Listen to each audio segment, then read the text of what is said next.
The Isaacson brothers provide occasional and much-needed levity in the otherwise relentlessly bleak time period. They also flesh out the setting and provide it with a more intimate sense of realism by being the only characters in Kreizler's team who aren't obscenely rich. The brothers also bring the actual detective work to the show, which is a real saving grace. Genuine police work and clue-gathering move the show towards a police procedural rather than the highfalutin psychodrama it seems to want to be. The Alienist is a show of opposites, with the focus often falling on the least rewarding half: forensic psychology versus detective work, Kreizler versus everyone else, style versus function. Its biggest problem is that it takes the first half of the season to realize how to play to its strengths. Copyright Netflix. Early doors, there is lots of overly stylized cinematography.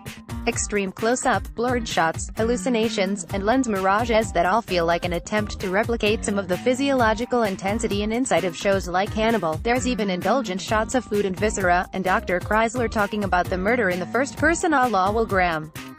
But simply reproducing the visual language of other shows only emphasizes the hollowness at its own core. Advertisement. Continue reading below. The opening episodes aren't completely without merit.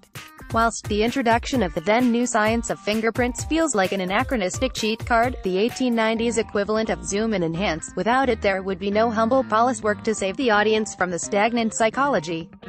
Also, the progressive natures of the protagonists, again feeling slightly out of place for the time period, allows the show to touch themes of homosexuality, transsexuality, feminism and mental health without having to trudge through predictable and well-worn ground.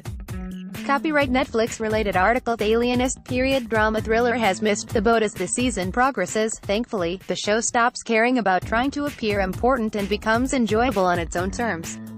Dialogue about the characters' psychological motives go in favor of actions that better describe the characters. Shots open up. We are allowed to see more of the rich set design and get a real sense of the time the show inhabits. There is a welcome touch of Gangs of New York in the production design, and Ted Levine's excellent performance as the former police chief is as intense as Gang's Bill the Butcher.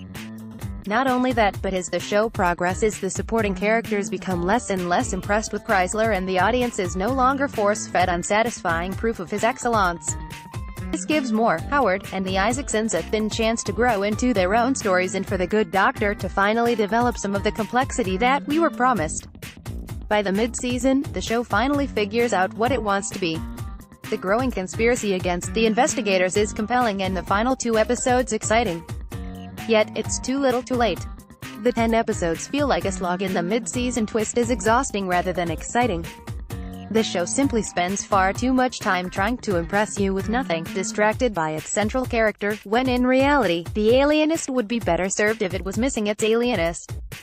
In the meantime, here's everything you need to know about Season 2. Want up-to-the-minute entertainment and tech news? Just hit like on our Digital Spy Facebook page and follow on our Digital Spy Twitter account and you're all set.